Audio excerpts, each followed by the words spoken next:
Okay, so far you did these guys, okay? Conductors. And we said what's special about them is that electrons can move around freely. They're not bound to their respective, again, molecules. They can move around. And when you apply an external electric field, they react to that external electric field in a way that blocks it from coming inside the space of the conductor. So if I apply here this yellow field, from now on, that's going to be called E naught, okay? Because this E naught is caused from real charges, and the color for this is going to always be yellow. Never ever am I going to put this color for induced charges. So you see here an electric field that is being applied from an external charge distribution. And the electrons on a conductor, as soon as they see it, they rush to block it, right? So they make like a charge density right now, like this, right? Where, look at what's happening here. It's really interesting. And you'll see how it will apply on dielectrics immediately. E naught gets these electrons to come toward it, okay? And the ions, the positive holes that were left behind, they spread on the opposite surface here. And you can think of the two, just look at the two, the negative distribution here and the positive distribution here. You can think of an electric field being formed between them. This electric field is an induced electric field. It's just there so that, watch this now, when you add EP with E0, you get nothing, okay? That's how we make the electric field in a conductor zero. It's through superposition. You add the external electric field that's coming in to the induced that the segregated charges have made, and you get nothing. You get zero, right? We obey the rules of conductors. Okay, so that's the story of conductors. That's what they do for a living. One new concept that I want you to know is the idea of the polarization. What is polarization? It basically shows you the direction that the charges have split, if you want to put it simply. So it always points from the negative to the positive here, charge distribution, or if you want to remember it better, you see the induced electric field here? Polarization is opposite to that. Always, okay? Always. They're opposites. So if that helps, by all means. Now, each person here will have a definition. I'll show you what the polarization is, etc. Okay. Notice that for conductors, one last time before we move on to dielectrics, this original electric field will be matched by the induced electric field. And therefore, when you add them together, you'll get nothing. That is a specialty of conductors. What do you think happens in insulators? I just have a question. What do you think happens if this was an insulator right now? So my assumption is like, because they can't move freely, there wouldn't be a way to properly cancel out the E field. So my assumption is that it wouldn't be zero. It would be like some weird non-uniform thing. Mm-hmm. You wouldn't get polarization. If you had an insulator here, it literally, like, you'd only get E naught right now. Like, I'm just deleting everything to show you that you'd only get the E naught, okay? And the overall electric field would be E naught. Insulators don't react, okay, to the presence of an electric field. They don't. So that's the opposite extreme. So you have no induction on the opposite extreme, but the conductors react perfectly to cancel that incoming electric field. Of course, the space in between is spanned by your dielectrics. So the dielectrics basically are crappy conductors, if you want to put it that way. That's a good way to remember what they are. So they try, I'll show you here in the next image, they try to cancel the incoming electric field, but they fail. Here's a dielectric. So the electrons are not moving freely around, but the thing with the dielectric is when you apply an electric field from an outside source, the electrons do see it and react to it, but they can't leave their host molecules. They can't.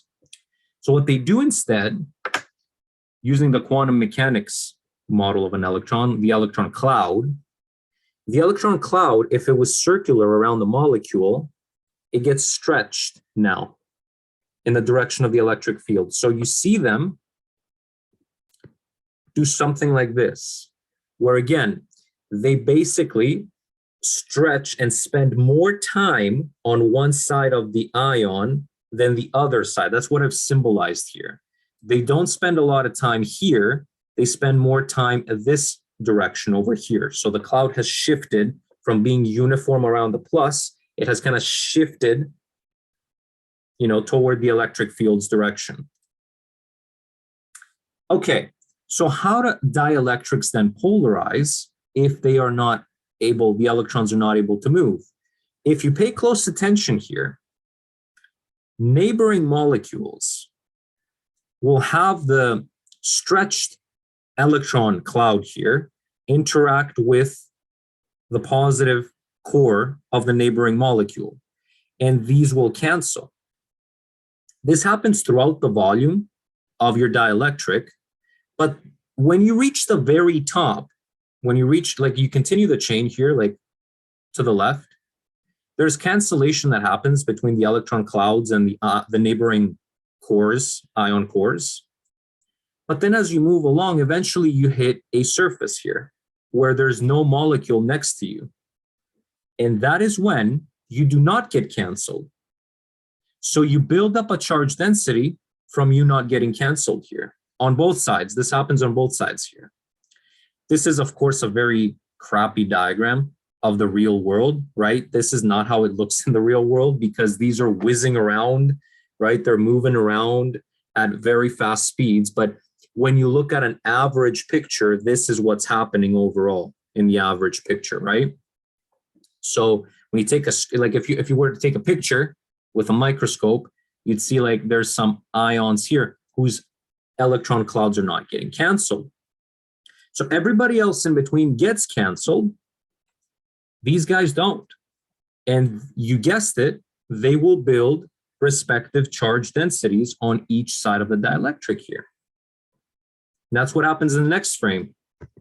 So the in-between again goes away, but you have charge densities on the surfaces here, on the edges. Now there's a lot going on here. Let me explain again. The yellow, incoming electric field from some external source. The pink is the polarization, the induced electric field. You see it again, it's going from the positive charge density to the negative charge density, as you would expect. It's like a parallel plate capacitor right now, and this is the field. Like I said, dielectrics are crappy conductors. So this EP does not match E naught, so that you are left with a residual here electric field through the dielectric. Although it is damped, this is the damped version of the yellow guy. That's what induction does here. It literally dampens the incoming electric field. So this guy dampens this so that it becomes this. That's the story of dielectrics. Now, to find out exactly how much the dampening is, you need to know some particular properties of the dielectric. Namely, is it linear or is it not? You will always be working with linear dielectrics, at least in ECE 106. You're never going to see anything weird, okay? Maybe in upper year electrical engineering, but not here. All the materials you're going to use are linear. Linear, what does that mean? Well, I hope I didn't ask this question too early in the note. I'll come back. So let me explain what linear means. Linear means that the polarization, which is related to the electric field that is induced, so the pink electric field Think of the pink electric field right now. It is having a linear response to the original electric field. A linear response. It's not an x squared or an x cubed relationship. It is a linear. What does this mean? Well, remember how I said the polarization here, Mr. Polarization, is opposite to EP. You need to know this. They ask you what's the polarization in a dielectric, just know it's going to be pointing opposite to this. Well, that means it's parallel to this and also parallel to the yellow. Yes, yes, it is. So when we say linear dielectric, okay, when we say linear dielectric, basically, girls, what we mean is that the response of this with respect to this, these are linearly related. Okay, so polarization, to get around to your head what it is the response of the material under an application of an external electric field. So how much charge density do we cause inside the material? Basically, think of it that way. How much segregation do we cause? Is it a violent segregation, a lot of charges getting pulled on the sides and very strong induction going on? Or is it like a mild response? So are we more like an insulator? That's what polarization describes, how violently your dielectric here reacts to the incoming yellow electric field. If it's very violent, then the polarization is very high. And so for linear dielectrics, we know that these again are parallel, but now we also say that they're linearly related. So P is some constant times E. Not E naught, E. That's what you'll see me write when we go to linear dielectrics here. So these are proportional, and the constant are these two disgusting guys over here. This guy is called chi, or electric susceptibility. That is your electric permeability, obviously, epsilon naught. That's it. Literally, that's it for the polarization. Okay. So of course, it begs the question then, how do I deal with dielectrics now to find their electric field? How do I find what E is? I want E. I want this bad boy right here, right? When I'm doing dielectrics, I don't care about E naught. That's not what's the overall electric field right now in my dielectric. We want the overall. How do I get this E? Okay, so to describe how Gauss's law applies, and take a deep breath because this is a detailed example. And we're gonna look at a sphere, which has, again, it's made out of a dielectric. So here's an example. And I use this to derive, how are you gonna think of Gauss's law now with dielectrics in place? How are we gonna use Gauss's law? Okay, so far, you've seen this version of Gauss's law, right? E dot dA is equal to charge enclosed over epsilon naught. And the charge enclosed can be written as, you know, the integral of rho dV. Depending on what dimension you're in, this could be sigma or lambda, etc. But this is how you've seen it. Now, if you use the divergence theorem, I don't know if they cover it in Math 119, but it's in Calc 3, okay? The divergence theorem is called. It allows you to basically change this from an integral equation to a derivative equation. How? The divergence of the electric field is equal to the density divided by epsilon naught. This is Gauss's law written in differential form right now. like in a derivative equation, right? It's not an integral equation. And the divergence means what you expect it to mean. You literally take the dot product of del with the electric field here. That's literally what it is. Okay, if this is unfamiliar, it can be found anywhere online. Like you type Gauss's law, and I think the boxed equation is the first one that will pop up instead of the integral equation. The integral equation is very specific. The general Gauss's law is the boxed equation, and then you get the integral equation from it. So in fact, you've been taught the reverse of what we've been taught in physics. We've been taught the box first. You know that now. So I want you to think of this equation.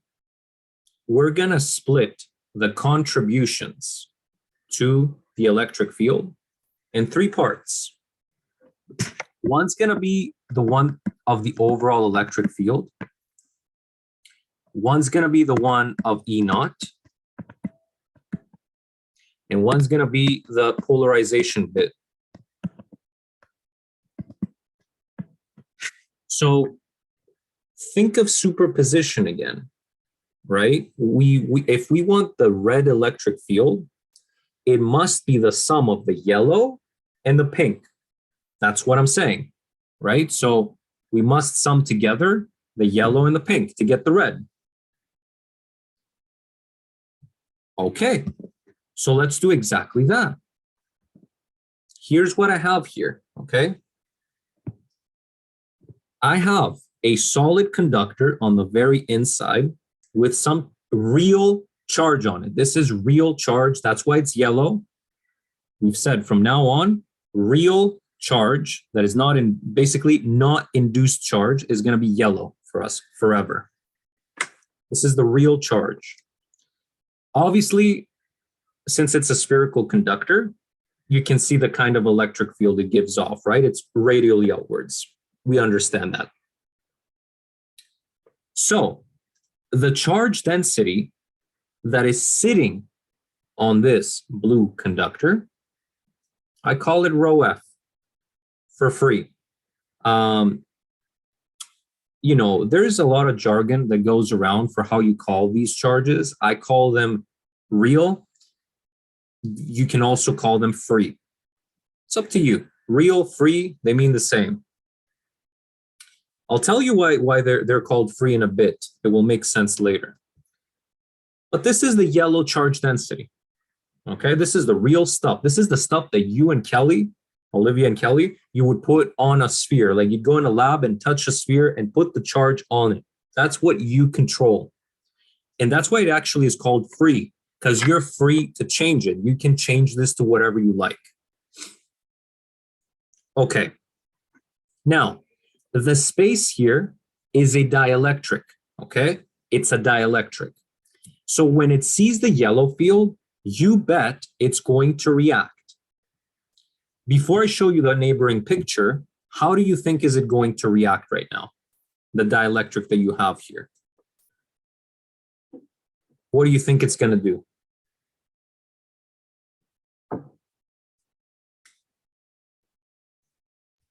Like they will like expand, and then it will left with some negative and some positive. The positive would be like the outside, and there's some negative in the inside. Remember the molecules? We're going to have here the negatives get attracted toward the positive here. They really like this guy, right?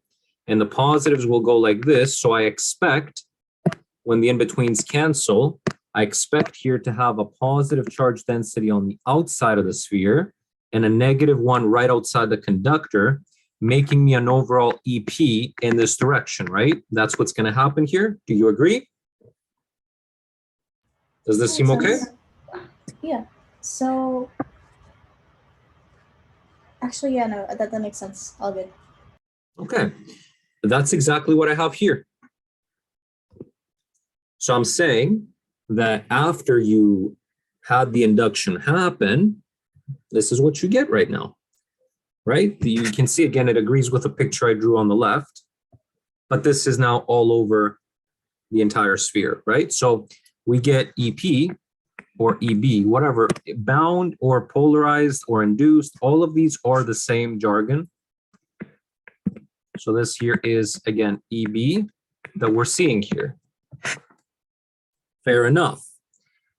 And so if you want to find the overall electric field now in that area, I want you to understand that we're going to sum together the contributions, right? If I want to find what the electric field is in this area, I got to sum in the yellow and the pink stuff here. That's what I need to do. If I do so, who's going to win? Is it the yellow or the pink that's going to win if you have a dielectric?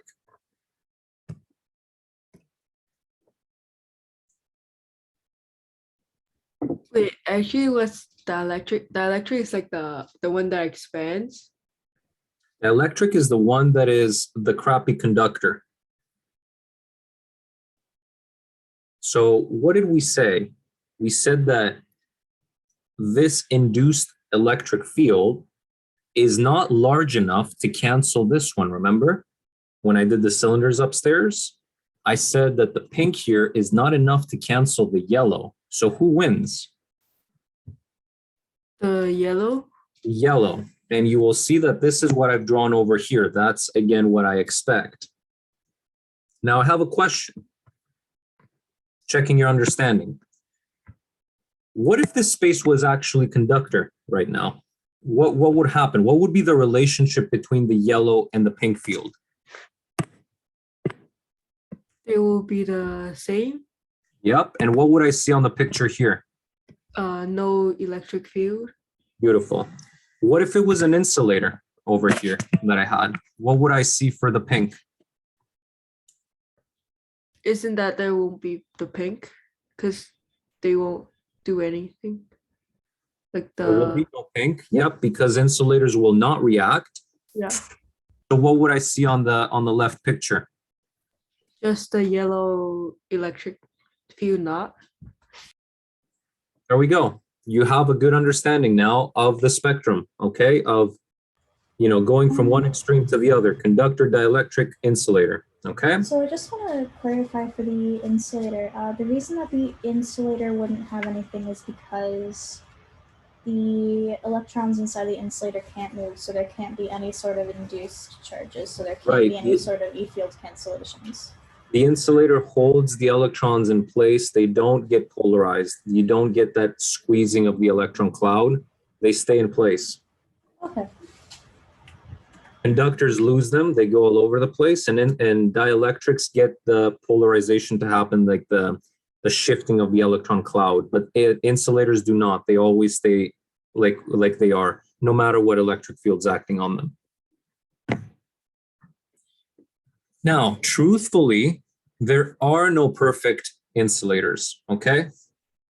Perfect conductors exist these days. They're called superconductors, but perfect insulators do not exist. If you apply enough of a yellow field, you will eventually make the electron cloud get squeezed in an insulator. You will eventually cause that reaction, okay? So there's no perfect insulator out there. Okay, but there are, superconductors. So you understand that the overall electric field will be, again, the sum of the field from the real charges plus the reaction of the dielectric, right? That's literally what we have to do here. Okay, so again, that's what I'm going to do here. You're going to see me below. I've made this into a sum equation, you see? So I'm saying, here's like the equation that regards the left guy with his overall electric field. Here's the equation that regards only the yellow field. And it's only taking into consideration the real charge density. And here's the induced one.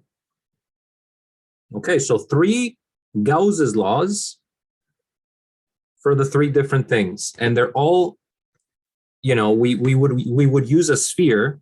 If we wanted to talk about these fields, a sphere would work in all three of these cases because all of these fields have spherical symmetry right now. So it's good. You know, we can do Gauss's law on all three of them. And that's how you write the Gauss's law for each one. Now, what I want to do here, I want to describe this in terms of the other two. Clearly, I think you can see what I need to do here, right? When I've got the real one over here, the real charge density, and I add right now the induced one, I should get the overall. And I add them because if this is negative, if I was to subtract it, I would do a double negation and I would actually get positive. You know what I mean? So you need to, let's say if this is like 5 coulombs per meter squared, and this is negative 2 coulombs per meter squared, you will add these two together because the negative is within the variable here. You wouldn't subtract them to get the overall. I hope that makes sense. Like this has the negative absorbed into it, right? So we're doing like algebraic addition as opposed to like sign addition. Yes. Okay. Algebraic addition here of the charge densities to get the overall. And that's where the proof starts. There we go. You'll see it here. The overall, right, is the free plus the induced. I move along. Why do I want to get this on its own? I'll tell you. Because this is related to that. You'll see why. Why are they related, you might ask? Because let me just foreshadow here the future of the proof, what's going to happen. Why are these two related? Remember back here? And remember that polarization is anti-parallel to the pink field? So that means the red and the pink are actually related. That's why I put them on the same side. Eventually, this is going to come up. The red and the pink are related. So that's why I put them on the same side. Besides, would you not want to have Gauss's law only care about the stuff that you control? Why would you want Gauss's law to care about the induced charges? You are trying to work Gauss's law right now in terms of the real charges. I've mentioned before when we were doing conductors that this will never matter in Gauss's law. And I'm still supporting it. Even in dielectrics, when you do Gauss's law, you'll see that you will not care about the induced charges. But let's see how we kill the dependency right now. Let's go on. So what are these?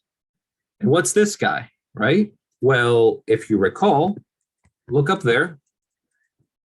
We've got them in terms of their respective electric fields, right? We've got what they are. I can simply rearrange, for example, rho F is going to be epsilon naught times this.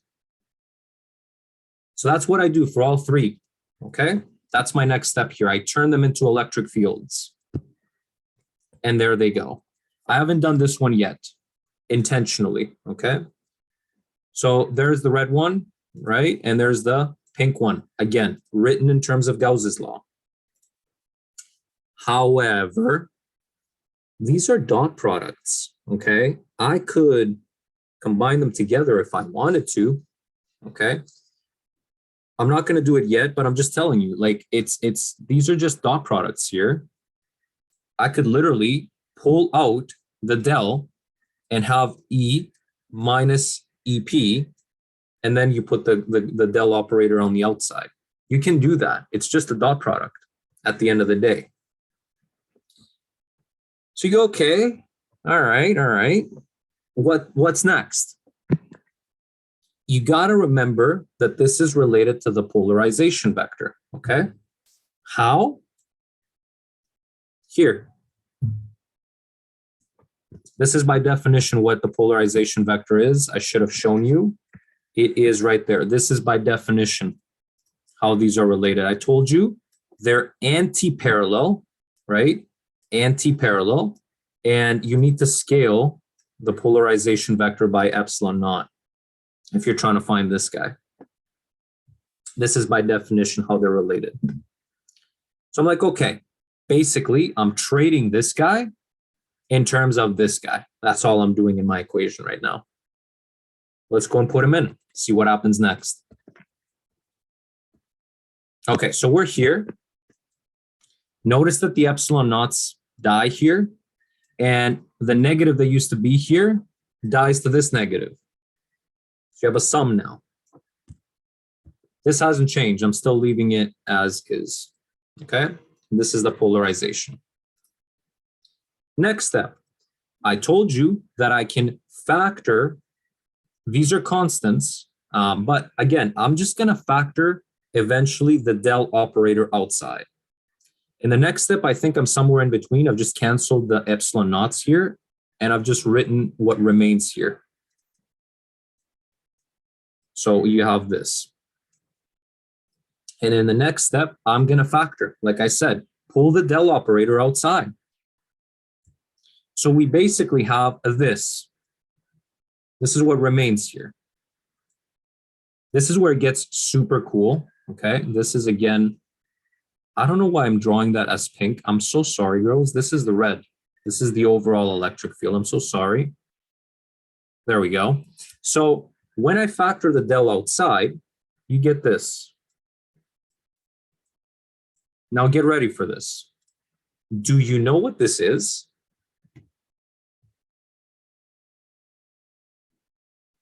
Have you seen it in your notes? You won't expect this. I think I might have saw like E naught E plus P somewhere, though I don't remember what for. Remember a guy that's called displacement field? Somewhat. The capital D vector? Yeah. That's him. Oh, okay, yeah. So whenever you see Gauss's law, Because I remember there was one thing that I remember from the notes is that we had like, so there are 3 epsilons. There was epsilon, epsilon naught, and then epsilon r. So epsilon was equal we'll to. talk about these. Do not even worry. They're coming up. The epsilon naught is the permittivity of free space or air. Okay, but of course, if you are a dielectric, you're not going to be epsilon naught. You're going to be some multiple of that epsilon naught. Oh, okay. We're going to talk about that as we come to linear dielectrics. But notice again, this here is general. This is like a very general, and I don't know why the line's not there. This is a vector. Okay, this is general. And if that is the displacement field, now this is going to ring a bell. We can just reduce that to this. This is the new Gauss's law. And if I use the divergence theorem again in reverse, I can turn this into an integral again. This is the new Gauss's law, right? For dielectrics with a displacement field instead. Now, hold on. I promised we would get the red electric field. That's not what I have here. What kind of shenanigans are these, right? I'll tell you why you care about the displacement field. You care about it because it doesn't depend on permittivity, which means you don't care about the material you're in. That's a big thing. You can communicate to me right now something particular about your electric field without giving a damn about the material that it's in. So this displacement field will be the same in, Pyrex, in wood, in like air. This displacement field, as long as the charge density doesn't change, is the same in any material. That's pretty powerful because if you're conducting an experiment, let's say in your labs, and the only thing you're changing between your parallel capacitors is the dielectric, the D doesn't change. It's the E that changes, but the D stays the same. It's a property that stays the same because it's permeativity independent. That's what I'm trying to say. This is why this guy's so important. It's like potential versus potential energy. The potential is a more important quantity than the potential energy because the energy cares about who is in your area, what charges are in your area, where the potential does not. It is a quantity that is general. And then you can tweak it and fine tune it to a particular charge setup, right? To get potential energy. But the specific one is potential energy. The non-specific one is potential. Similar here, the displacement field is the general thing and the electric field is the specific thing. So the electric field you would talk about when you're doing a specific experiment. Anyways, my 2 cents, why we segregate those two, it's not because we're trying to be annoying, it's because this is the more general thing. In fact, I've seen Gauss's law on the internet, like when you type Maxwell's equations, they're actually written in terms of D and H, the other field for magnetism that is independent of magnetic permeability, the mu naught, it's independent of that. So they don't write them in terms of E and B, they write them in terms of D and H. I mean, you know, I want to put my money where my mouth is, so give me a sec here.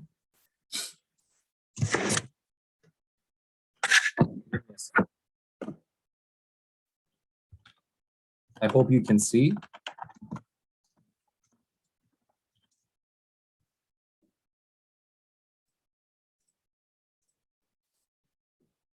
Okay, take a look at that.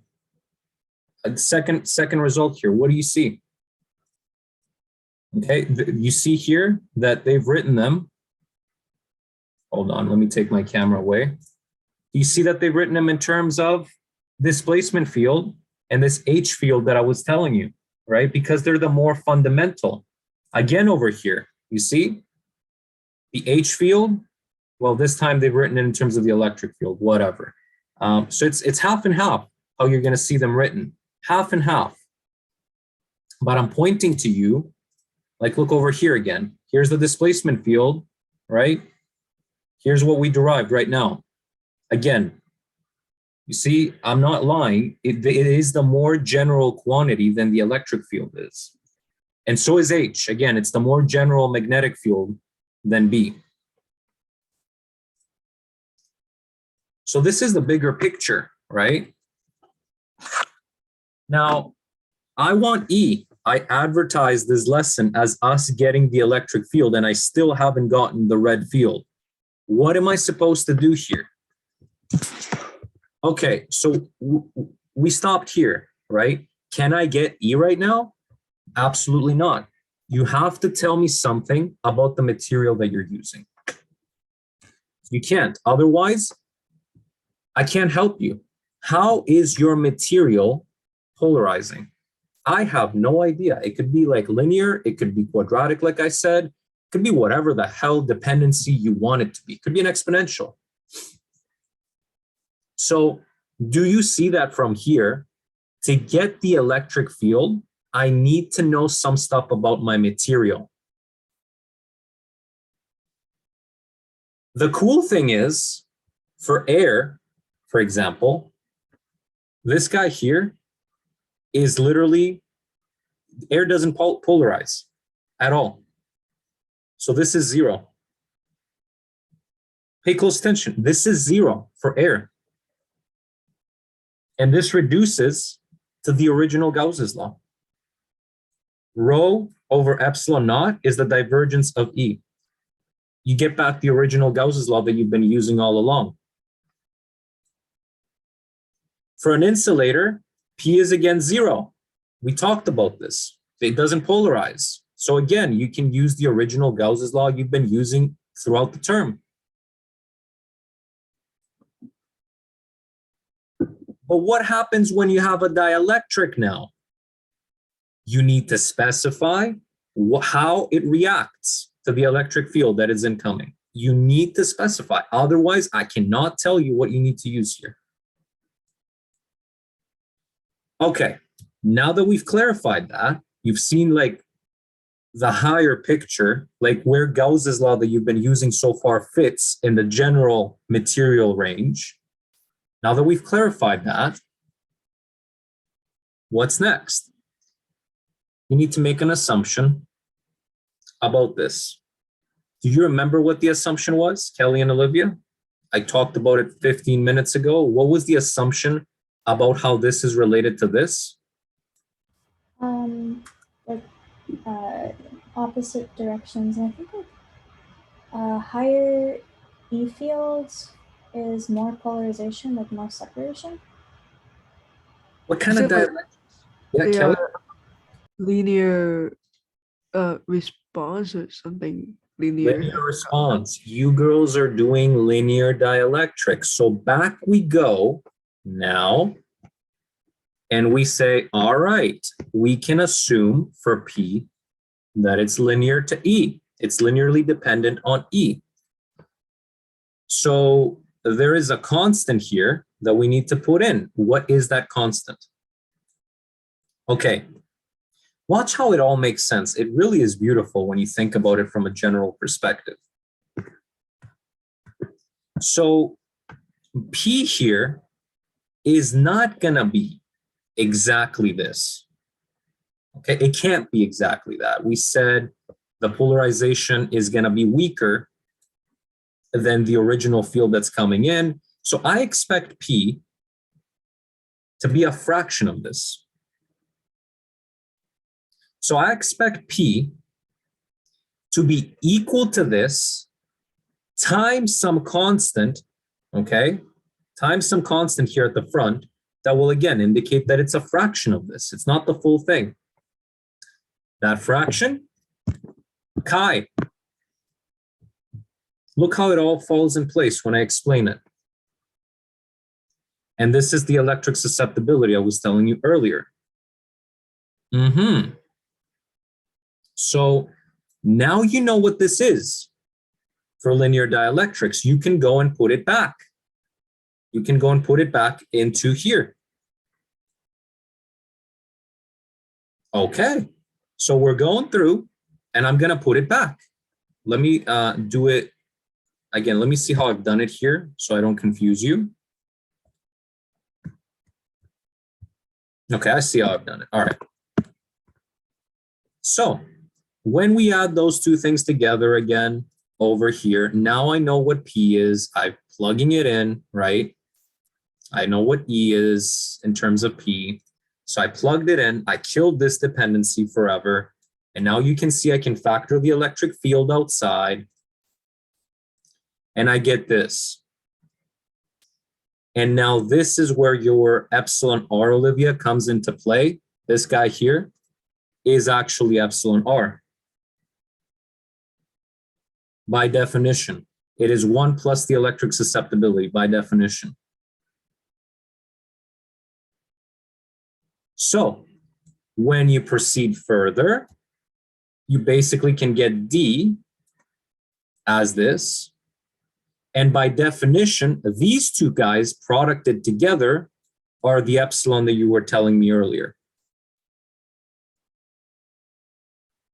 So you end up with D being, you can write it in three ways. You can write it in this form, you can write it in this form, or you can write it in this form. Nobody cares. It depends on what you have been given in the question. If you have been given the susceptibility, you need to write the D like this. If you've been given the relative permeability, you need to write it like this. Or if you've been given the dielectric constant, you need to write it like this. All three are valid, and it depends on the problem again and what it's giving you, okay? All three of these are the same thing. So once you have now your D, or basically what's happened here, let me explain so I don't lose you. This has become this. You put it all back now. That's what I do here somewhere. So you put the epsilon E back. And you can see now, if I rearrange this, it becomes a Gauss's law that gets me the overall electric field, but in terms of the free charge. You see, I only need to worry about the free charge forever and ever, so long as I use the proper permeativity for the dielectric I'm working in. I can only look at the free charge, and if I use the correct permeativity, I can get the electric field the usual way you've done all term long. That is, of course, only under the assumption of linear dielectrics. Anything else, this is not holding. This is incorrect. But you're only working on linear dielectrics, so this is what you're going to be doing for the rest of the term. What do you think? This is your new Gauss's law.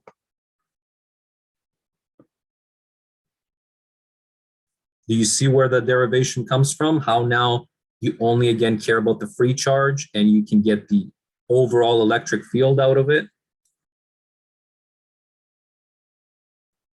Did the steps make sense as we went through them by summing together the induced and real to get the overall and then working around our equations to end up eventually here? Yeah. Olivia?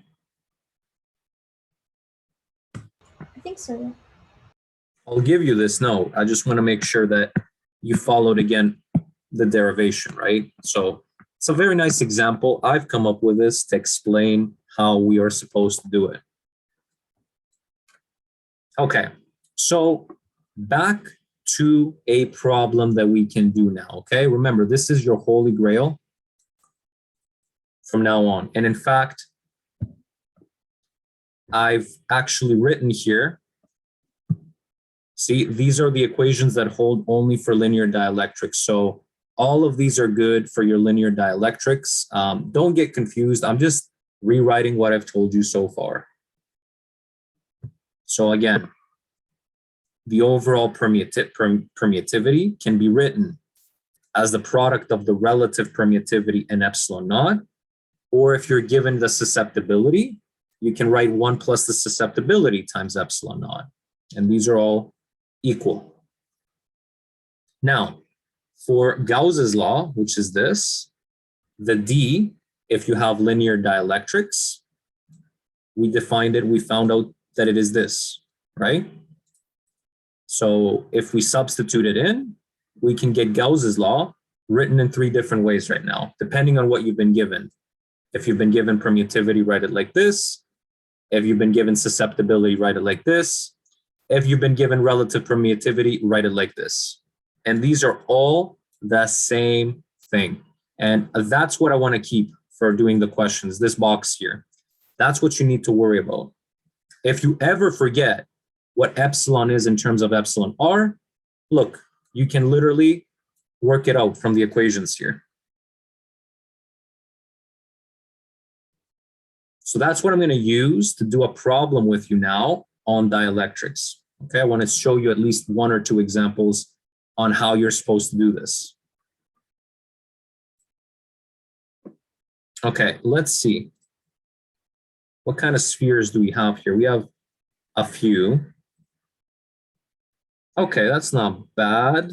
Cylinders, parallel plates. Maybe we can do the parallel plate one in a second.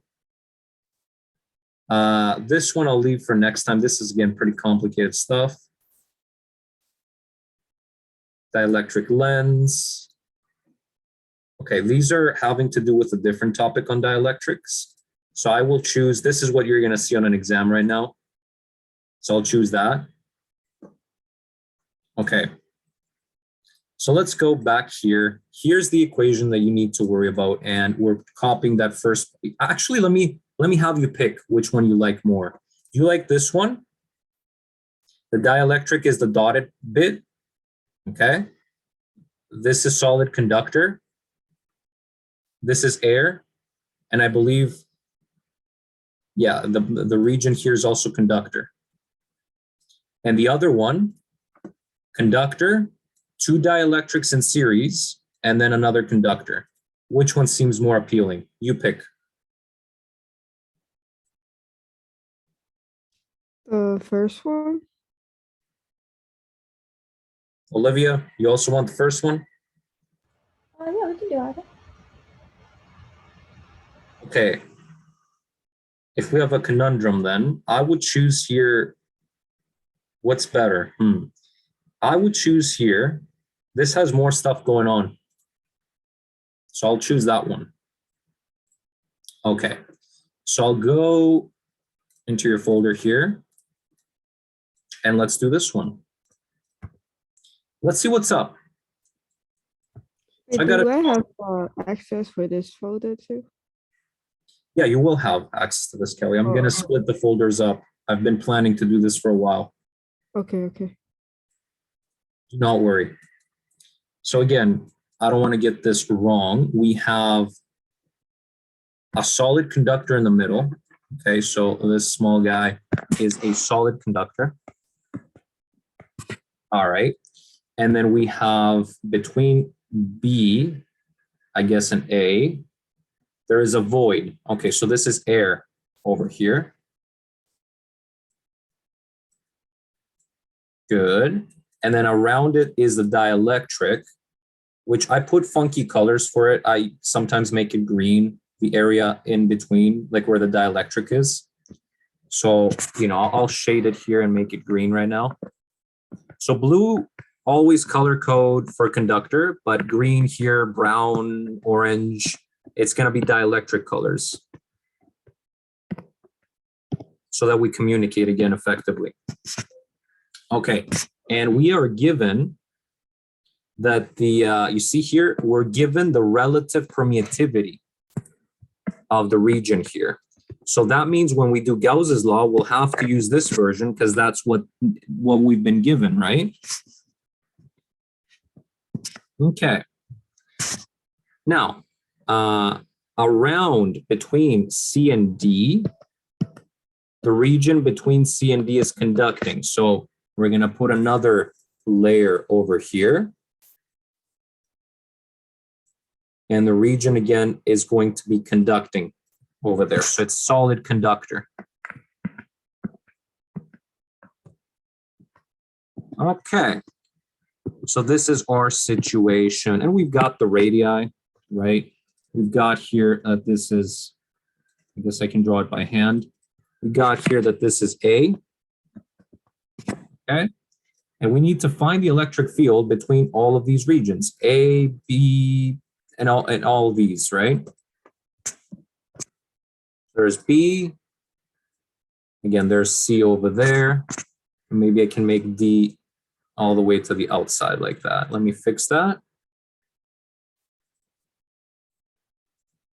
Okay, so looking good so far. That's D. All right, seems good. So what have we done on this conductor right now? I'm going to copy so I have a spare diagram. What have we done on this? It shows an otherwise neutral, a solid conducting sphere with radius A, this inside ball. There is a void in the region. Yes, material with relative permittivity epsilon R fills the space between. And then we have a conductor between C and D. Find the capacitance of the arrangement. Okay. We haven't talked about capacitance yet. What do you know about capacitance?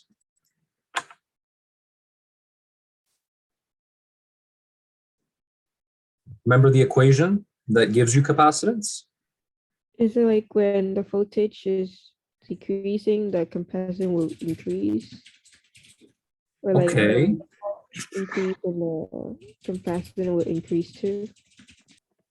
Okay, and there's an equation that relates those quantities. So the capacitance is the charge divided by the potential difference. Now, you might be wondering, what potential difference are we really considering here? Think of me holding again the prongs of a voltmeter, and going to find the potential difference here between my two conductors. I want you to think right now, this outer shell and this inner shell, believe it or not, they form a parallel plate capacitor right now. I hope you can see it, because if I came in and kind of cut them, if I was able to cut them with a scissors, they can open up. You see, they can open up like two parallel plate capacitors, like the two plates of the parallel capacitor. So the second area going inwards, like the area between radius A and radius B, that's also dielectric then? Is it just air? So yeah, this is air, and you can think okay. of it as a perfect insulator, you know, that's in between. So really, this should remind you of a situation. If you had a parallel plate capacitor, it would look like this right now. Let me show you. It would look like this.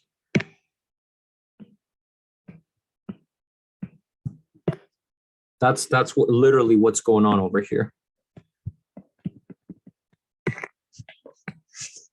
Okay, so this is literally this, but it's a spherical object right now. We've kind of we've curved these. Imagine in your brain, we've curved them around all of these regions here. We've curved them around to form this kind of capacitor. You see what I'm saying? This is the equivalent linear capacitor that would represent this. That makes sense. Okay, so again, the air is here. Let's not forget. Okay, fair enough. So wait a minute. Before I move on, when you are doing the capacitance of this thing, what potential difference are you interested in? Like between here and here, you know, between here and here. What delta V are you putting in that capacitance equation?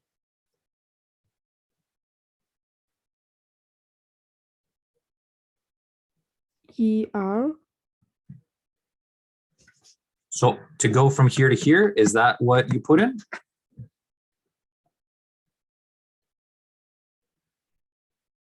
Do you remember? Wait, is it from like the one between it? The whole thing? Whole thing. So you want to find how much potential does it cost us to go from one conductor plate to the other conductor plate. That's the delta V that goes in there. And what charge do you put in that capacitance equation?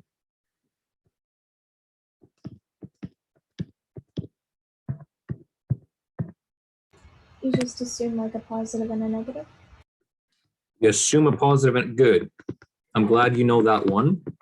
So you don't care about the induced charges again. You should be putting here the free charge, okay? And if they haven't mentioned it, I'm mentioning it now. This is free charge that goes on the top here, not the pink or the red.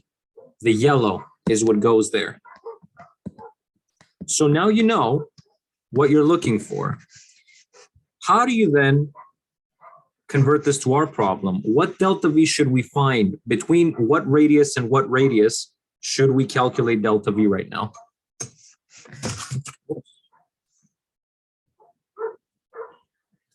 What do you think? Going from like the end of radius A to the end of radius C. Yeah, like across there. And let me ask you something interesting here, Olivia. What if I did this right now? Is this not okay? The material, like the blue, are they conductors or are they? Conductors, obviously, yeah. Oh, yeah.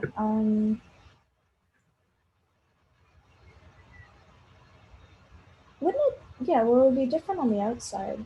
And if we're just measuring a drop across them, then we wouldn't want to like take into account with the outside. So actually, it doesn't matter where you touch the prongs here when you do this delta V, because remember that this is an equipotential. And remember that there, so like there won't be any voltage drop across going from like through the conductor.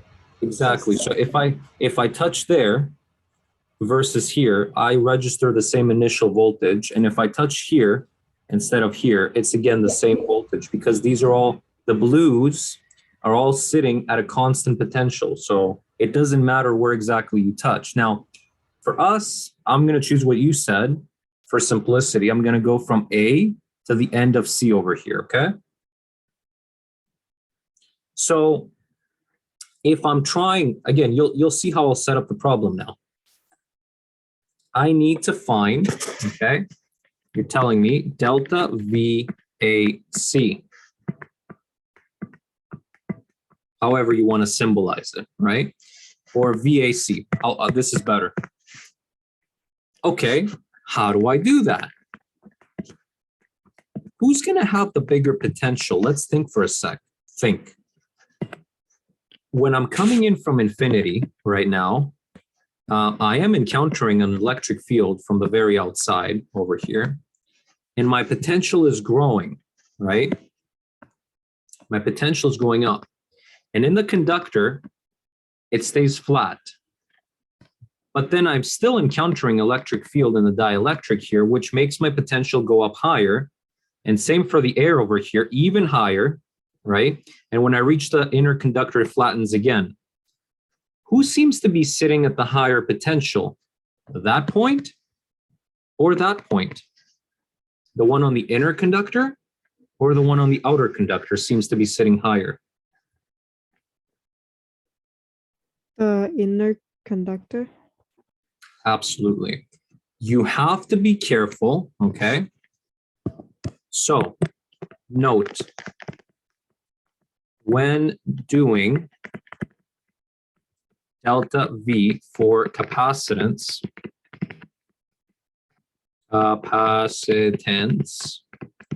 you want to use as reference the smaller, the lower potential position. Okay, so let's see what that means in action over here. That means my lower potential, you said, is at C. So when I do the, you remember how I have to do a difference between a reference potential and like the original? That's how I calculate potential. So here I will indeed do the higher potential is at A and the lower potential is at C.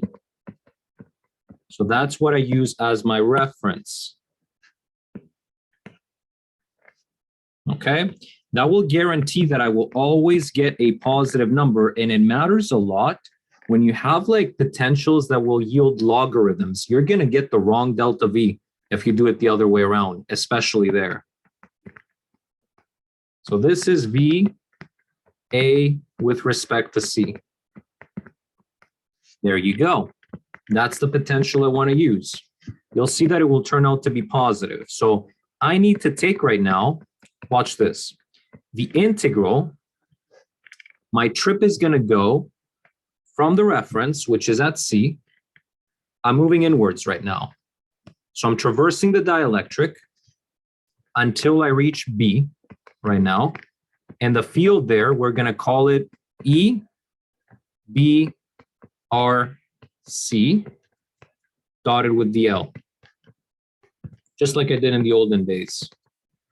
And then I will add to that. Now I continue through the air to get to the inner conductor. So I'm going right now, if you can see the arrow over here, I'm going from B to A. So I'm continuing from B to A, integrating the electric field again that is present there, dotted with the L. Clearly, I need these two guys, right? I need these two electric fields. I don't care about the outside at all, but I need those in between electric fields now. So here we go. To get these electric fields, what do? Well, for between B and C, and between A and B, we can use Gauss's law. Okay. Olivia said, assume some charge Q has been deposited maybe on the inner conductor. Let's say we've given the inner conductor right now plus Q, okay? The dielectric will polarize. So the dielectric will have negatives pile up over here, like so, and positives on the outside surface, like so. Okay. Now, when we get here right now, surprisingly, we will get, actually, let's do it one step at a time. I don't want to confuse you. There's too much going on. I'll tell you why the charge here is actually going to be negative Q. You'll see it yourselves. So let's start doing Gauss's law right now. Obviously, this is a sphere. We've talked about this. Spherical charge distributions get treated with spheres. Here's my Gaussian surface right now. But, hold on, I'm going to do this one first. But we are using this version of Gauss's law. Okay? And we'll see how it works to accommodate for air as well, where you don't have a dielectric right now. So this is the version that we're going to use, both on this and on this over here. Okay, so let's go. Between A and B, okay? You see where the, let's make this sphere here, let's make it very thick. So in that region that I'm highlighting right now, I'm in the air, okay? What is the relative permeability, permeativity for air? What is this value for air, you'd think? Probably just one, right? That would just be not one. really any sort of change. Exactly. That is actually just one for air. That's why, yeah, because the permeativity of air is epsilon naught. So that epsilon r needs to be 1. Okay. Now, what do I need to do here? I need, it says, to find the Q enclosed underneath me. But Olivia, here you've assumed a charge Q on that inner conductor, and your Gaussian surface is enclosing the whole thing. So without much thought, what is the value of this integral here? Would it just be here? Yeah, that is what you're enclosing. So you've got here, this can be, again, we have the proper symmetry to pull the electric field outside. We know it's going to be radial. Okay, and then we reduce very quickly, as you can see, to the old base. And what is the area of the Gaussian sphere? If we give the Gaussian sphere here, if we give the Gaussian sphere a radius r, what is its area?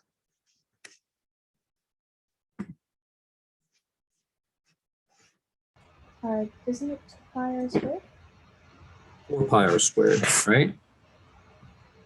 So that here will cancel to 4 pi r squared, and you're going to get the very familiar result that the overall electric field in there is going to be Q over 4 pi epsilon naught r squared in the radial direction. There we have it. So that is basically the point charge result. Now, watch what happens when I move in the dielectric now, okay? Let's see what happens here. Now, the dielectric is a little bit trickier to deal with, okay?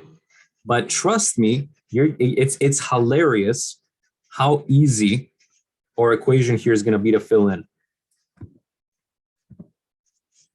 So watch here. Again, the Gaussian surface, we're going to make it have a radius r. We're in the in the space of the dielectric. Okay. What does my equation want here? It wants the relative permittivity. They said, assume that it is just epsilon r. Let me find it. They said, just assume it's epsilon r. They didn't give you a value. So just leave it as epsilon r in the equation. This here, just like before, this is Q enclosed, the real charge that is enclosed. So you go over here and you see, again, you're wondering what the real charge enclosed is going to be. So if I take you to the picture again, how much yellow charge do you see enclosed?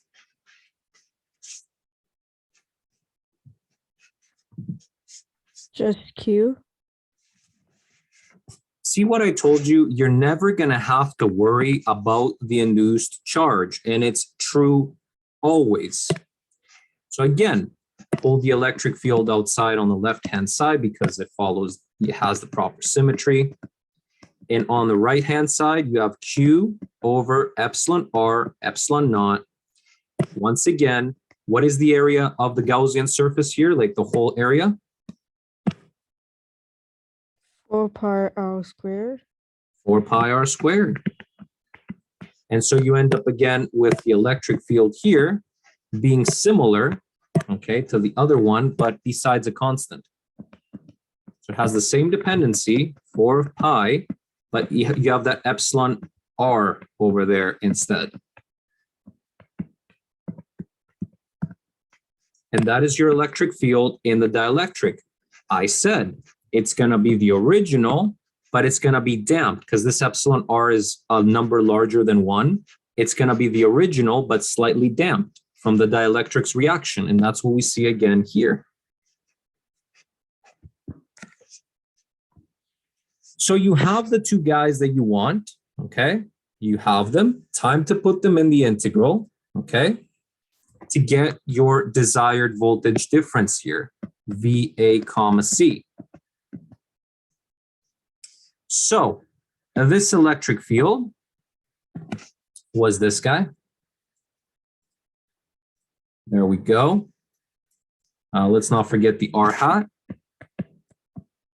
So again, these two attract a dr over here. And then this guy over here is this guy.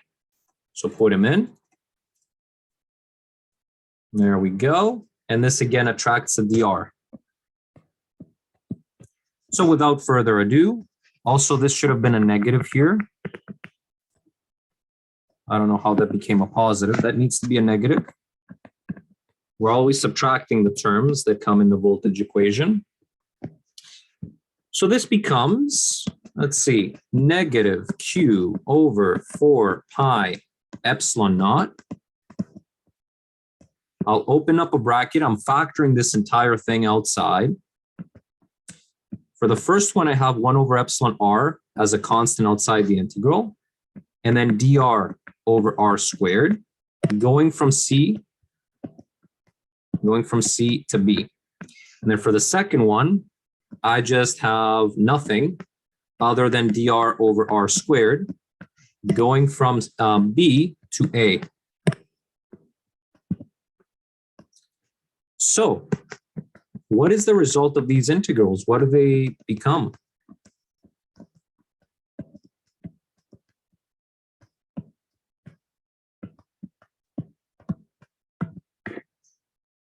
What's the integral of 1 over r squared?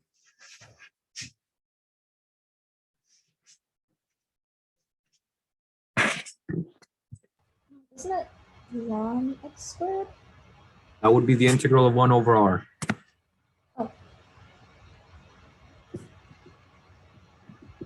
Negative 2 times r to the negative 1. Yeah. So you got negative 1 over r, again evaluated from C to B over here.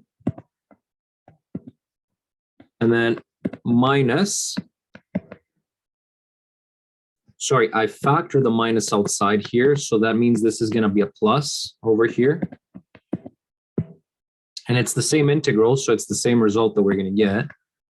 Negative 1 over r, but this time evaluated from b to a.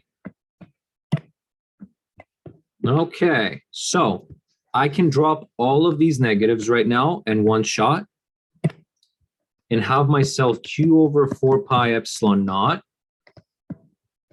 1 over epsilon r, 1 over b minus 1 over c, plus 1 over a minus 1 over b. And yes, I can combine that in a fashionable way here. Maybe I will do products here.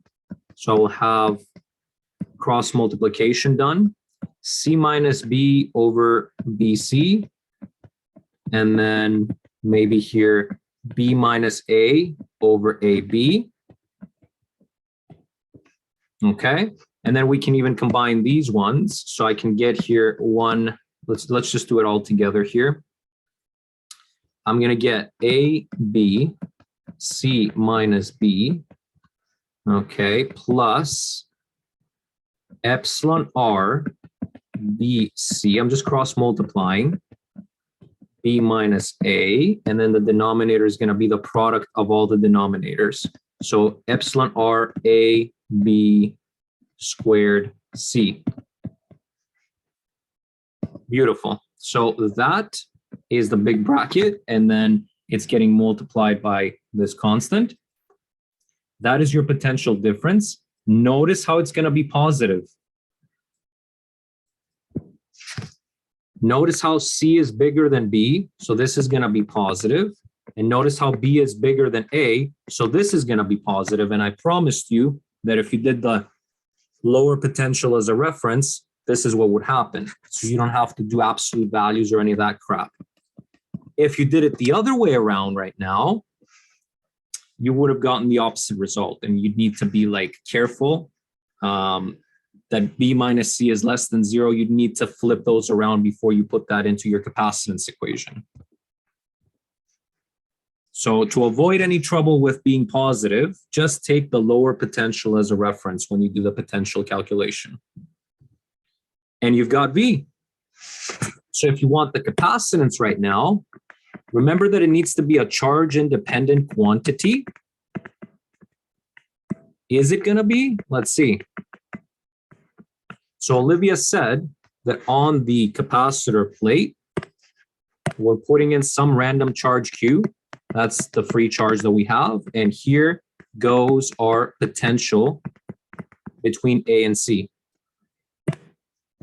So we have Q multiplying the opposite of what you see here, literally the opposite. Because we're dividing, I'm just going to multiply by the inverse. I'm going to multiply here by 4 pi epsilon naught, epsilon r, a, b squared c, divided by the numerator here, which is q times all of this stuff over here. That's going to be in the denominator. We're just multiplying by the inverse. And what do you know? We get a charge-independent quantity. So we know we've done it correctly.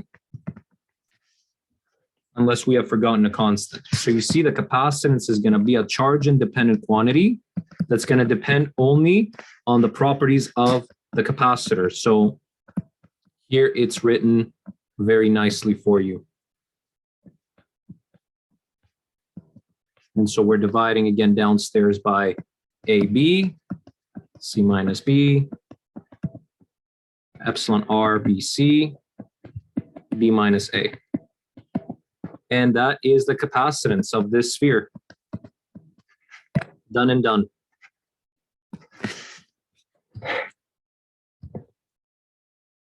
So there we have it. Not too bad, I hope, right, of a problem. It's a concentric sphere problem. We've worked with spheres a long time. The only difference is this time around was that we started calling the charge here on the right-hand side free charge now, and we're including this constant here to account for the presence of any dielectric.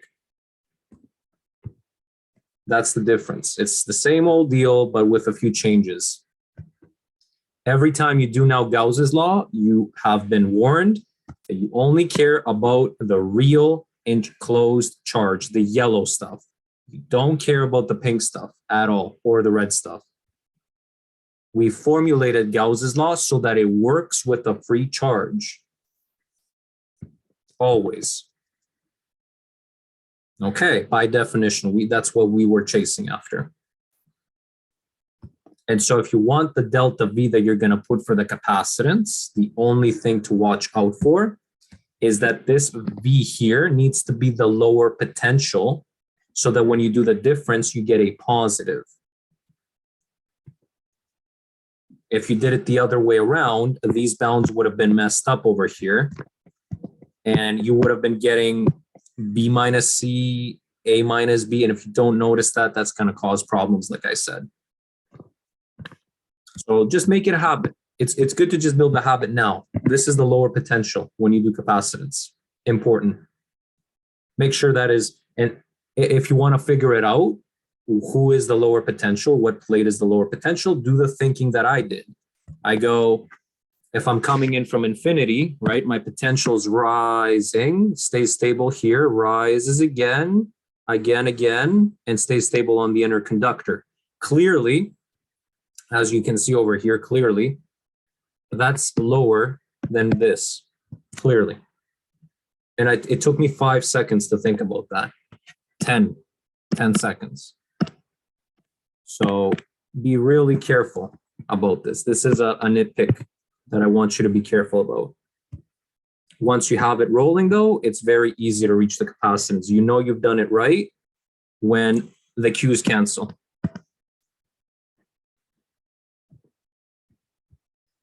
What do you think?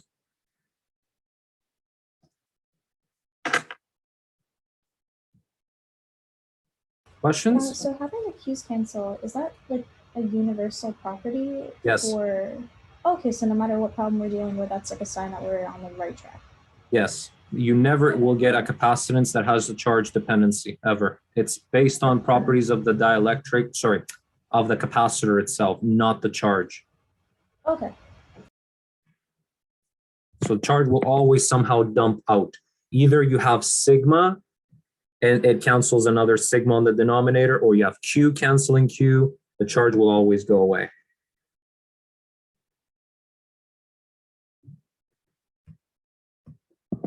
All right. So let me get the recording back. I've built here 8 scenarios of parallel plate capacitors, and I mean, these are gonna grind you to death if you are to attempt all of them. Okay, these are very involved problems to the point where scenario 8 has 2 dielectrics over here, air,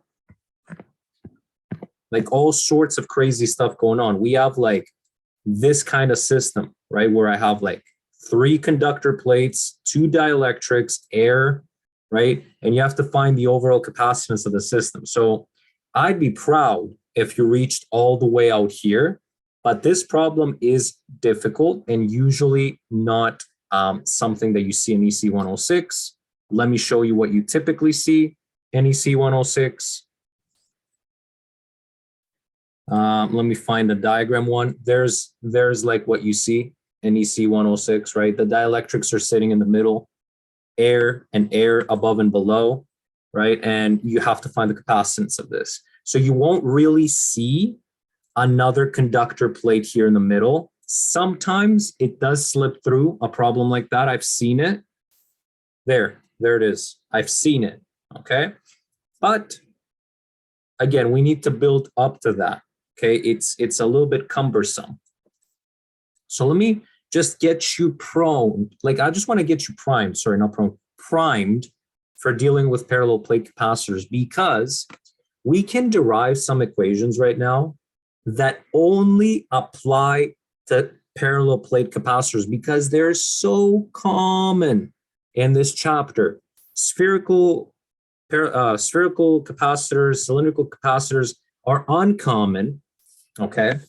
But those parallel plate ones are so common, and the way the sandwiches that you can put in between them can vary so much that you don't want to be sitting there deriving the electric field, for example, between the two plates, or deriving an equation for the voltage. You want to have those things handy, ready to go. That's what I'm trying to say. You'll save yourself so many headaches. You're cutting a lot of the work out of the way that your prof doesn't even care about anyways. So what do I mean by that? When you go back here and you look at this example, okay, what do we have going on? There is a parallel plate capacitor with charge Q on the plates, separation S right now, this should be orange, and there's air in between here, okay? Those plates are sitting at some potential difference here, delta V, as you can see. And they're connected to, the plates are connected to a battery right now. Enlighten me one second. If the capacitor is connected to the battery, what does that mean for this potential difference?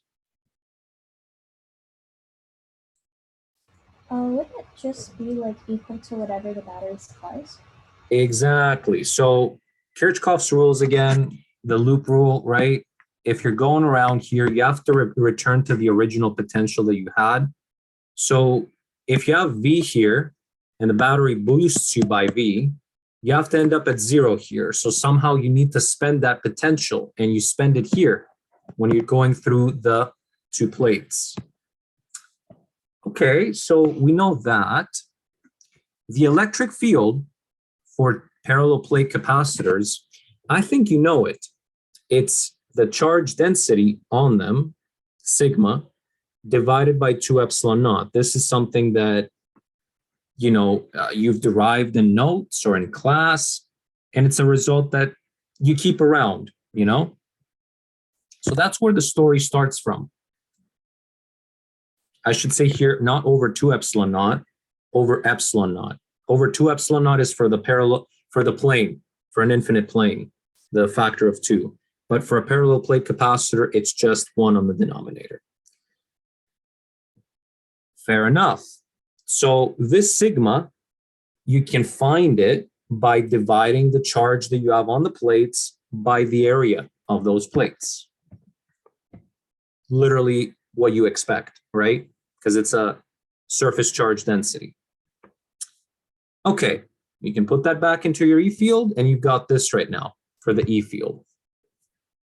Now, it's in the negative Z direction because I've made the negatives be on the bottom here. So, the E field points from positive to negative, and that's the negative Z direction. It's down. If I flip the charges, it would have been up. Whatever. That doesn't matter here. Cool. How do you find this delta V? Well, you said, first of all, it's equal to the battery in this case. Cool. I would like to find this delta V, though, in terms of the charge. Okay, I would love to know what delta V is in terms of the charge that you have on the plates. And you know how I do that? I integrate, just like I did before. I integrate the electric field across the plates. Now let's check your intuition one sec, okay, while we're doing this. Who has the lower potential here, the upper plate or the bottom plate?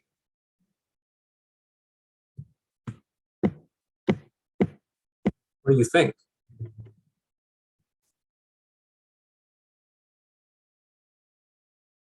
Who has the lower potential, the top plate or the bottom plate, and why?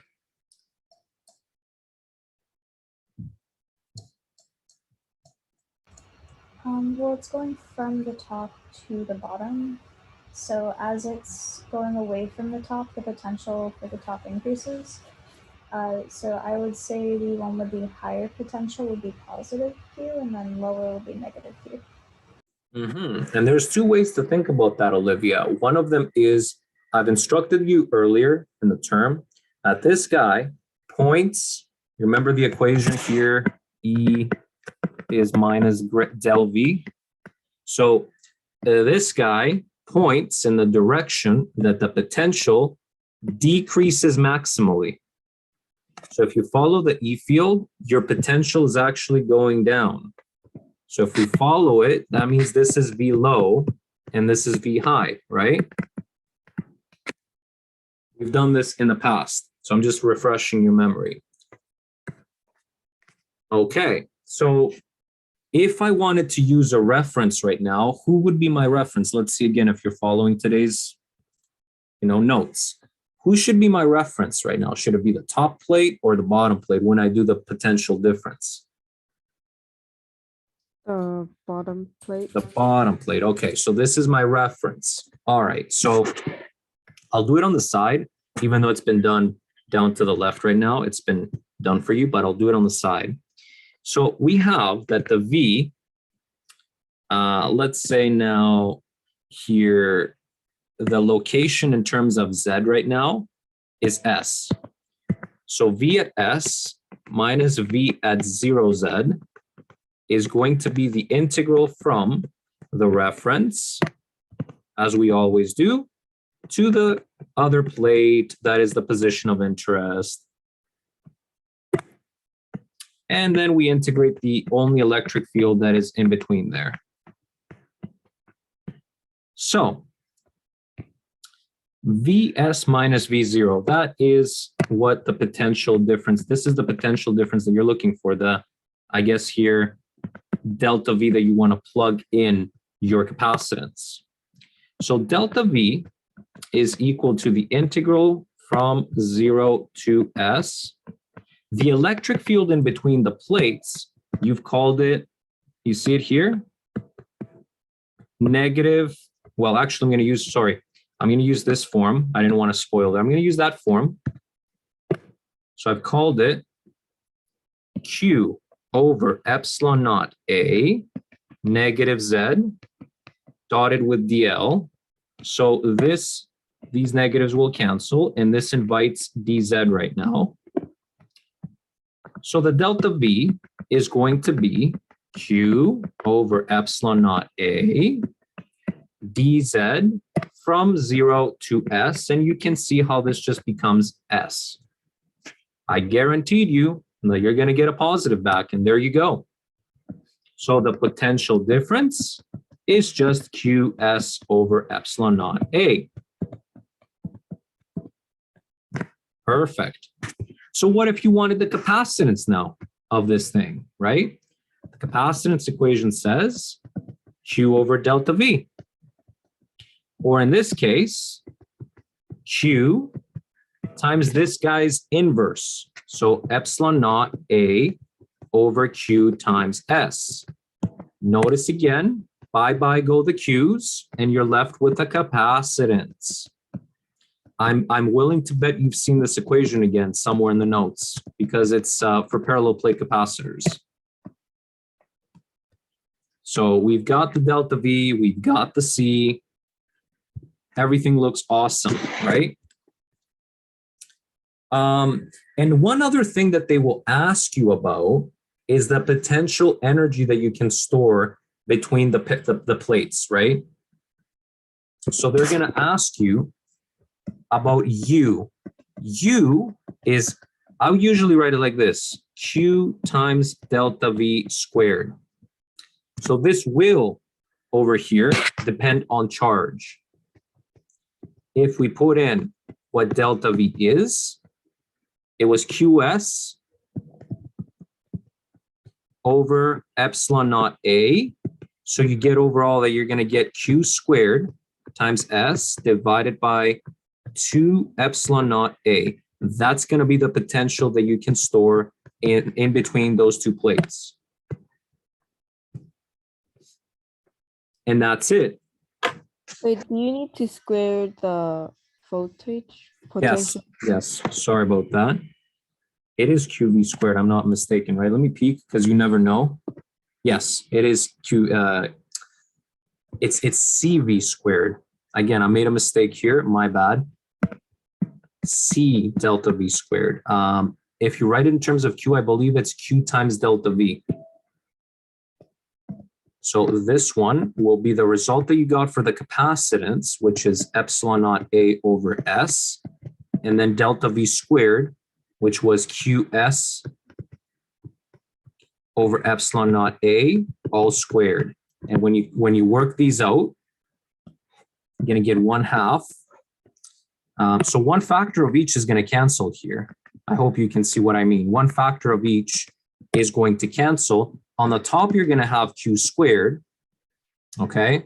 And then S, because that's S squared, and that's S. So you remain with an S up top. And in the denominator, you remain with an epsilon naught A. That's it. What does the Q stand for? The Q is the charge that you put on the two plates. So remember, I told you that potential energy does depend on the charge that you put in some area, right? So this makes sense that we have a potential energy, again, depending on the charge that you're going to deposit on the capacitor. The more charge, think about it. The more charge I put in my phone's battery, the more energy it has to do things. Right? The more I charge the battery, the more energy it has to spend. So it does make sense that we depend on the charge as energy, but not as capacitance, because capacitance depends on the properties only of the capacitor, the geometric properties, not the charge. So capacitance is just how much it can hold then. Like that makes sense why it wouldn't depend on charge, just kind of the actual Exactly. dimensions of it. Oh, I just spotted a mistake here. Don't worry about me. I don't know how this escaped me, but there it is. Okay. So what do you do with these? Why do I want them around? Because when I do scenarios now, like scenario 1, let's say, you see here, I will use the equations that I derived for this guy right now, and I will try to attempt to solve this scenario over here. You're going to say, what's the deal? Like, why do you need the equations of the old guy? Because I will do this guy's properties in terms of the old guy's properties. Let me explain how quickly this can be done. First and foremost, it matters a lot if this switch is closed or open. Because, let me explain.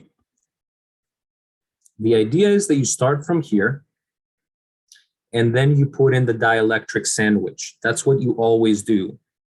You start from there, and you put in the dielectric sandwich. That's how I want you to think of all these questions. If right now the switch is closed, the potentials here are matching, okay? And they will continue matching when you slide in the dielectric. Because again, you're closed, you're connected to the battery, and that delta V is still going to be equal to the battery. However, you know what's different now? The amount of charge that you store on the plates. You can store more charge now on the plates compared to before. You're going to have a new Q for the new plate here. You're going to say, okay, that's when you have the switch closed and you insert the dielectric. What if I did the switch open? I'll gladly tell you. So now the switch is open over here, okay? We've charged this capacitor to a potential delta V. So these are equal. Again, in the beginning picture, these are equal. But now you slide in the dielectric. Watch this now. You slide in the dielectric like that. This time around, your plates have the ability to suck in more charge, but they can't because the switch is open. So you know what this means? This charge has not changed from before. This time you have charge conservation going on. So the charge has been conserved, but the potentials are different. Very different problem. than if you had the switch closed when you did the insertion. When you have the switch closed, it's the potential that's conserved, but the charge is not, because you can suck in more charge through the switch here into the capacitor plates. You see what I mean? Very different problems if you have the switch open and closed. But beware what it means to have it closed and open when you do the insertion. That's what I wanted to present to you. Any questions on the difference?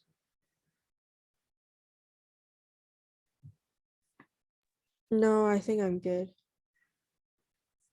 Okay. So let's say you do scenario one, which is the easy one, okay?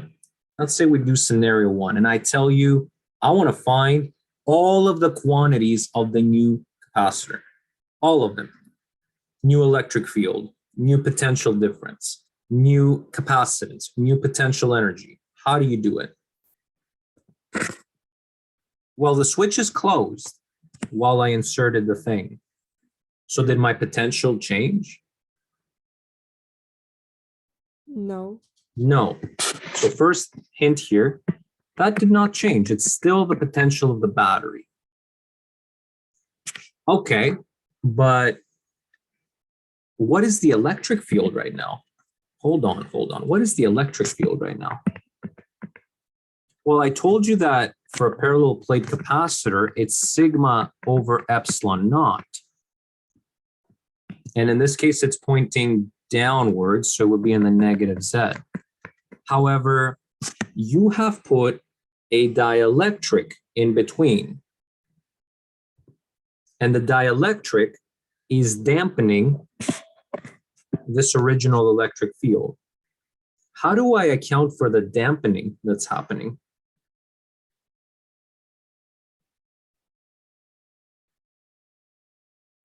Do you remember?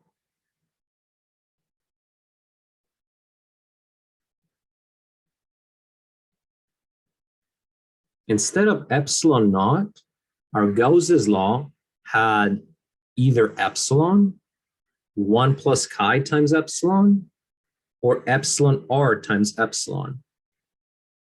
So this problem says your dielectric here has permittivity epsilon, which means that the damping that the induced field is doing can be described by changing this guy to epsilon. That's it. That's your new electric field. Now, I have the electric field. I know that the bottom is going to be a lower potential. Before I make use of this information, let me just get delta V real quick here. Delta V is the potential at the top minus the potential at the bottom. So we have the integral again from 0 to S, or from 0 to S of that field. You put it in the next step, you get sigma over epsilon negative Z dl from 0 to S. You invite here again the dz, the negatives cancel. Take a look at what's happening. You get here, what is that? Negative sigma over epsilon dz from 0 to S. And this, of course, just gives you S. However, the sigma that you have is not the same as you did originally because you have sucked in more charge. This sigma is actually sigma prime. And that's what I was chasing after here. I want to find what sigma prime is right now. Okay, so you end up with delta V here equaling sigma prime S over epsilon. Interesting. And then you go, oh, I'm still connected to the battery. So V is equal to sigma prime S over epsilon naught, and you can get what sigma is. You see what I mean? You can get it in terms of quantities that you have in the problem. You have sigma prime. Why does George need sigma prime? Because George is about to get the new capacitance. And he wants to divide Q prime divided by delta V prime. Fortunately, this delta V prime is still just V from the battery. But the Q prime, how can George open that up? How can he find Q prime if he has sigma prime and the area of the plates? How can he find Q prime? You can just rearrange for Q, like from the charge distribution formula, or charge density. So what would it be? So Q equals sigma area. Yeah. Mm-hmm. So I can go back here and say that sigma prime times A. And look what happens here. I get C prime, sigma prime times A over V, or A over V, and sigma prime, you found it over there, epsilon naught V over S. Epsilon naught V over S. Boom, boom. Okay. And we get here epsilon naught A over S. 1 second though, I gotta be careful. I'm being a dum-dum. I'm being a dum-dum. You see what I did here? All right, fixed it. And so there is your new capacitance. I mean, it's not unexpected. The only thing that changed is that you have epsilon instead of epsilon naught. And then your potential energy, once again, you need to multiply the new capacitance with the new voltage squared. The new voltage squared is still V. The new capacitance, well, I'm just going to plug it in the next step. So you get epsilon A over S times V squared. These are all known. These are all given. So you can leave that here. There you go. All the properties, you have them. The new charge, the new capacitance, the new potential energy stored, even the new electric field. So you see how I always, when I'm dealing with these questions where I slide in some kind of dielectric, I want to think of the original first, pay close attention what the switch is, if I'm connected to the battery or not. If I'm connected to the battery, the potential doesn't change. If I'm not, the charge doesn't change. And I'll use those things to deal again with the situation that I have at hand. In this case, the potential didn't change. So I used V as a constant that I can express my variables in terms of. You see, my capacitance is in terms of things that I've been given from the introduction. And the potential, it's still in terms of V, of the battery's potential. I should have said the potential energy is still in terms of the potential of the battery. So I use V as a given. You know what I mean? That's how I go about it. So if I was having the charge conserved, I would have been using this answer here, would have had a Q dependency instead. And if you don't believe me, we can look at the other scenario. When we go to the potential, we have to be careful. Q is conserved. Have I found V here? I just want to make sure that I'm careful about this. Okay, so in this scenario, I've expressed delta V prime in terms of the original V. I can do that. I'll show you next time in this scenario, one thing at a time. And then V itself is dependent on Q right now. I have the option of using Q or V on my final answers because I have both Q and V available. I've chosen here to go with V again. But V again, I'm just telling you, is related to the charge. Like I'm not lying. Here it is. I'm not lying. You can choose to express the potential energy in terms of Q or V because they're both given. I've just chosen here to express it in terms of V. These are all given. All these variables are given. So it's your call. I chose to do it in terms of V, but you have the option to do it in terms of Q as well. Anyways, it depends on what you're given on each problem. But this puts you in a solid perspective on how to deal with these now. You understand? Look at the switch, decide if charge or potential is conserved. And then when you go to the new scenario, abuse what you have, and express the other quantities in terms of that. The only thing you got to watch out for, you got to remember at least what the electric field is going to be like. That's all. Because the story starts from here. In every single one of the 8 scenarios, I start from here. And I tweak the electric field based on what I have. If I'm working in a dielectric, its permittivity will go here. If it's air, this will be epsilon naught. So just be careful. The form of the electric field is what you, at minimum, have to remember for a parallel plate capacitor. This is at minimum what you have to remember. And then you work the rest of the quantities from this. You can get delta V by integrating this. You see what I'm saying? So you start it from here, and then you derive the other properties slowly. I think this is a perfect time to end it right there, okay, without overwhelming you. I'll give you scenario 1 perfectly solved here, and then scenario 2 you can attempt on your own to see if you can do it, okay?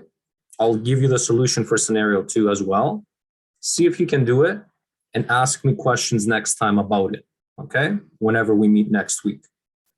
So now you should have a solid foundation on how to deal with dielectrics and Gauss's law. And again, I hope I've enlightened you a little bit about parallel plate capacitors when you slide things in, because you're going to do that all the time. Compare the original, the unslided one, to the slided one.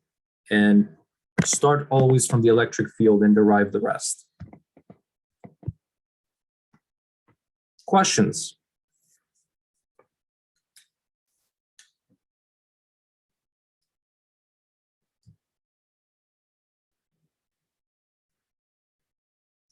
I guess I should mention as a last note, what you see here, like on the right-hand sides, depends on what was given to me.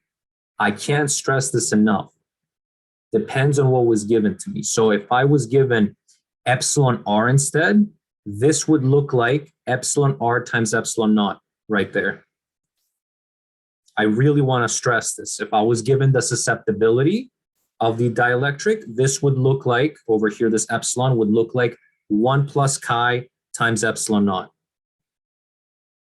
So it really depends on what you were given. Make sure when you arrive to the answers that the right-hand sides are in terms of the initial variables that you are given.